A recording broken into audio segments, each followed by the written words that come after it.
This is Stephen Alexander for another BSFS audiobook review.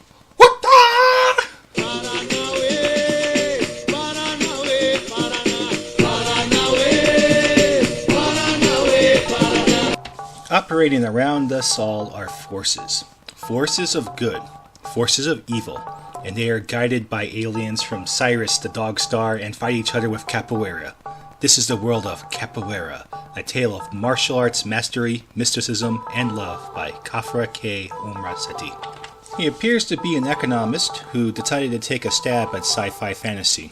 Or a sci-fi fantasy writer who decided to take a stab at economics. It's about the same, really. So there's a lot going on here. I'm sure I would have understood it all if I had not fallen asleep every time I played the audiobook on the bus. I will give the guy credit for making the fight scenes pretty interesting, at least. What did I like about the recording? There's this guy from the Dogon family called Bata. He's some big shot MMA reigning championship fighter with magic abilities. They call him the Wizard.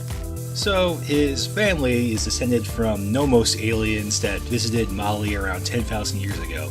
No spoilers, but they might still be there. Anyway, the Akan family has aligned himself with an evil Nomo and wants to, do something like conquer the world. Anyway, the writer throws in a love triangle between Bata's sister and Zandi, the capoeira expert, and Zandi's soulmate for some reason. I don't know why, it just kind of happened because destiny. Even though these story parts were weird, he did a good job making the characters believable. He made them choose their destiny rather than react to their destiny like so many other fantasy stories do. There was no, quote, I reject my destiny, unquote, scene. I know I didn't sleep through that scene. The part about the aliens among us kind of blends in a lot of Dogon and modern ufology mythos into an interesting urban fantasy story set in San Francisco. I'm not sure if the author really believes in the mythos, but he covered them pretty well. Some listeners don't like special effects or cool music in their recordings. I am not one of those listeners. It sounded very professionally recorded with a good VA. What didn't I like about the recording? A lot of tell and not a lot of show, especially with the expedition meditations on the nature of the Nomos and why they came here and the whole spiritual journeys the characters have to go on.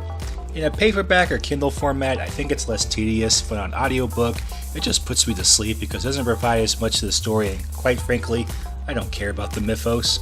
A few other reviewers felt like it was a screenplay. Maybe it was. The author mentioned it on Amazon or another site. The explanation would not be helpful in a TV or movie program, though. I'm not quite sure why deities who want to see two of the best martial artists perform capoeira for them, they don't get HBO or the UFC channel in heaven. Anyway, this fight scene seemed to be very important, but the most important fight scene was at the end. My recommendation. It's a pretty good story if you need to fall asleep quickly, or if you are interested in urban Afro fantasy with capoeira. However, only the strong will get through this.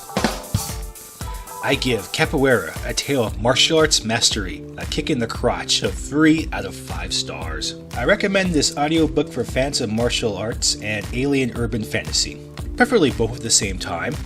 Also for those who need something to help them nap. Got any ideas, suggestions, or works for me to review? Leave a comment down below.